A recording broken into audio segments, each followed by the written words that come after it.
សួស្តីបងប្អូនទាំងអស់គ្នាបាទស្វាគមន៍មកកាន់ព្រៃឈើក៏ដូចជាវាស្រែដ៏ខៀវស្រងាត់បាទនេះគឺជាទស្សនវិជ្ជាបាទនៅក្នុង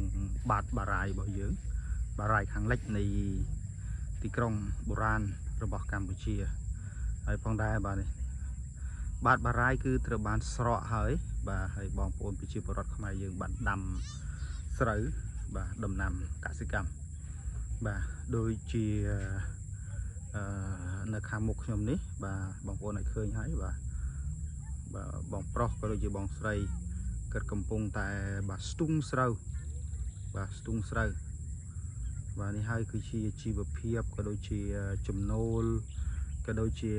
របៀបនៃការទទួលផលអនុផលក៏ដូចជាទិន្នផលកសិកម្មរបស់ខ្មែររបស់យើងបាទគាត់ស្ទូងដោយប្រើដៃបាទអត់មានដោយម៉ាស៊ីនទេបាទដំបូងឡើយគាត់ដកសំណាបចេញពីថ្នាលរបស់គាត់បាទណា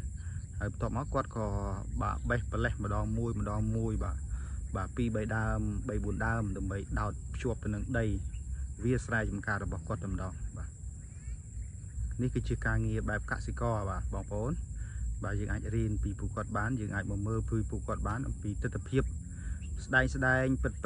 បាទនៅបាតបារាយខាងលិចនៃទីក្រុងអង្គររបស់យើងតែម្ដងបាទផងដែរនៅក្បែរហ្នឹងបាទឥឡូវខ្ញុំបង្ហាញទស្សនវិជ្ជាឲ្យបាន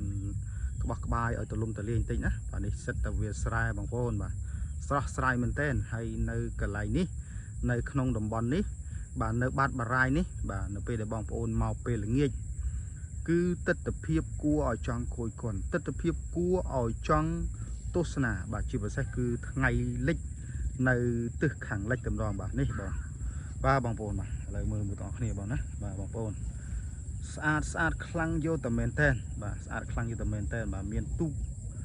បាទមានបាទទឹកបាទនៅទ្រាបបាត់បារាយយើងដដែលអត់ទាន់អស់ទេបាទប៉ុន្តែជានៃបាត់បារាយគឺត្រូវបានស្រកបាទហើយបាទយើងអាចដាំស្រូវបានបាទស្រូវនេះគឺជាប្រភេទស្រូវបាទស្រូវប្រាំងឬក៏ស្រូវដែលមានរយៈពេលខ្លីក្នុងការដាំដុះបាទហើយស្រូវនឹងផងដែរយើងអាចដាំនៅរដូវប្រាំង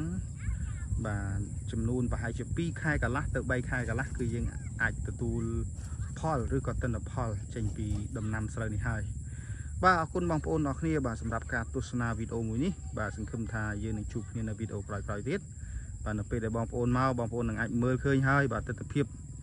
បាទដ៏ស្រស់បំព្រងបាទក្មេងៗដែលជាអ្នកភូមិ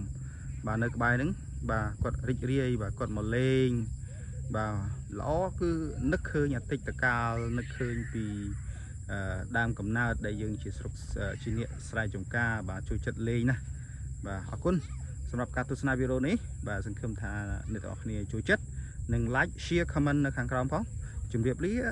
បាយបាយ